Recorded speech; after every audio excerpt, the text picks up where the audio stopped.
Chapter 16. Second Glance. Gideon cut down the last grim and dropped the dismembered limb from his grip.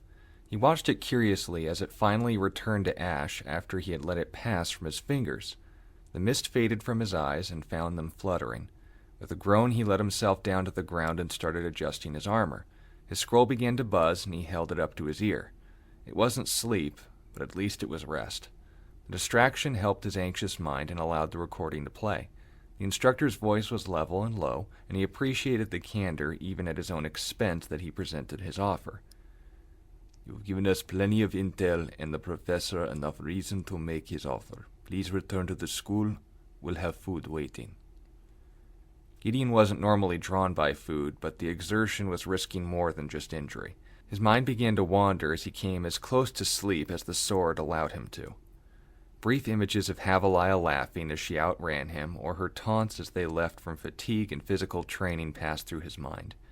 Then the memory came back of what he had done. It was one thing when Red's bad attitude turned on someone smaller than him and encouraged more than he bargained for. It was another thing entirely when a friend, someone he had even grown to admire over their years together, had bled by his own hand. Letting out a sharp breath through clenched teeth, he cupped his hands over his eyes as the memory played out again and again in his mind. Hyperventilation set in as the stress levels rose. It was these moments that made him grateful for the soul-crushing loneliness he had subjected himself to. A baby Deathstalker began to approach him, and no restraint was made on his part for the distraction. He hurled himself at the creature and used the wind resistance from his speed to hurl the creature upward and impaling it on a nearby rock. Consciousness returned to him again and saw that his blade hadn't only cut the grim in the stone. His hand had been resting on his blade as he drew it, and small drops of blood began to fall onto the sand below his feet. He stared absent-mindedly as the grim disintegrated as well.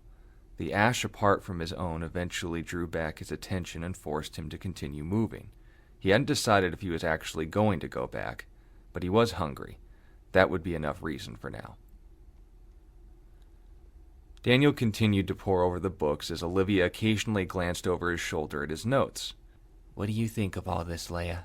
She shrugged at her statement and continued reading. Her mind rarely wandered, even when the most mundane of topics were being addressed. This time was different. This time something truly more significant to her consumed her thoughts. She felt responsible for her team's current division. Not knowing where Gideon was is one thing. Her not considering the dark side of his semblance was another. It wasn't his fault, she kept telling herself. If only Gideon could share those thoughts. Her eyes went to Daniel, who she now realized was looking at her. Olivia rose curiously when they both looked expectantly at her. "I'm sorry, did you ask me something?" Daniel waved away the self-conscious tone in her voice and repeated himself without a hint of insult. She always appreciated that about him. It was no wonder why Olivia enjoyed spending so much time with him. "Do you have the notes we took on theology last week?" She briefly squinted at him and then realized exactly why he was asking. "The two gods, right." She shuffled through her papers and gave it a glance herself. Daniel had grown quiet, which was never a good sign. In all the years they had known each other, it was those times that they had all learned he was hurting. What the connection was between these mountain men and his heartache would yet to be determined. She had been brought back to the moment, so she decided to push the issue further. "What do you think the connection is?" Daniel let out a sigh. "I don't know yet. What we know about them is enough to come to conclusions, but I'm not liking this one." Havilah and Olivia both shared a glance. It was her turn to talk this time. "What conclusion?" Daniel didn't respond for a long time. The weight of the conversation surprised them all. What had become little more in the minds of their peers than a homework assignment had been treated as a soul-searching journey for them. He was normally the one to comfort them.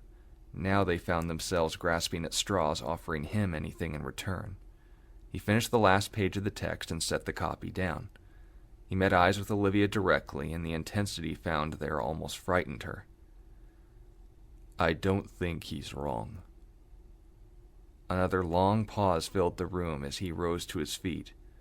Olivia followed him as he left the room, but Havilah remained where she sat. She had seen these men in action. They were thieves and killers.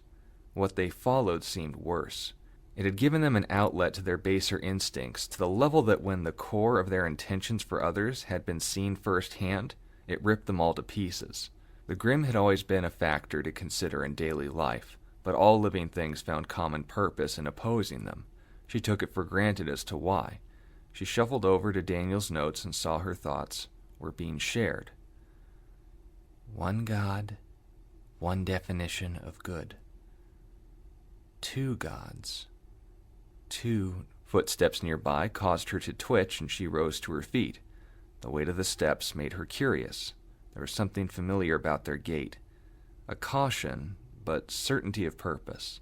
It reminded her of how she walked when sneaking food out of the kitchen at night. When the shuffle of armor was within the grasp of her senses, her eyes lit up. The door opened and found Gideon there. Words weren't spoken, and a moment of embarrassment came again when she noticed her ears were pointed straight up and her tail was wagging. She cleared her throat and stood up. It's good to see you again. His eyes didn't meet hers, but that was nothing new. The angle of his glance coming from any other man would have earned them a slap on the face, but she knew exactly what he was looking at. I'm fine, Gideon. It healed a long time ago. He didn't say anything in response. You can't blame yourself for what happened, dude. It was my fault for getting too close. A heavy hand hit Gideon's back and drew both of their attention. A smile briefly crossed Gideon's face as Daniel and Olivia re-entered the room and greeted him in their own unique ways.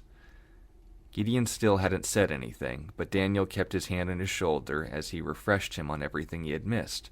Olivia jumped on him and he finally started giggling. It was then that Havaliah saw what they were doing. You have some nerve showing your face around here. A whole month of reading and you get a vacation hunting Grimm. Do you know how much of your homework I've had to do for you? He glanced at the paper scattered across the floor and responded with little more than a brief yet submissive breath of air. You owe me your lunch for at least a month. He slapped him again on the back. Starting tomorrow. Come on. Gideon began to walk with them, but paused again before passing the view of the door. Olivia let herself down from his back and took her side at Daniel's. Gideon slowly took off his visor, and Havaliah saw an unfamiliar scar on his hand. He deliberately met eyes with her, and they paled white, even down to the irises. She was filled with thoughts that she had chosen not to dwell on for a very long time. The parents she never knew, the home she never had, the time she hadn't been able to spend. The people she had missed. She never allowed herself to cry openly. She couldn't afford to. Yet in this moment, the grief she saw reflected on her voiced what he wanted to say to her the moment they saw each other again. I'm sorry. They weren't her words, yet she spoke them aloud. Realizing what was happening at the deepest core of her being, she appreciated the gift he gave her in showing her exactly what needed to be said between them. She received them as if they were spoken from Gideon, and with a nod she joined them to the kitchen. She brought herself to his side and did her best to slow herself to his stride. He seemed tired, but that was nothing new either. She was just glad he was here. They sat themselves down unceremoniously and allowed Gideon to eat. The sight was an amusing one. It almost distracted her from what was already weighing on all of their minds.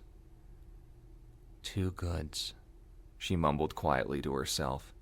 Gideon turned his head in response, but she didn't meet it. This was going to make things complicated.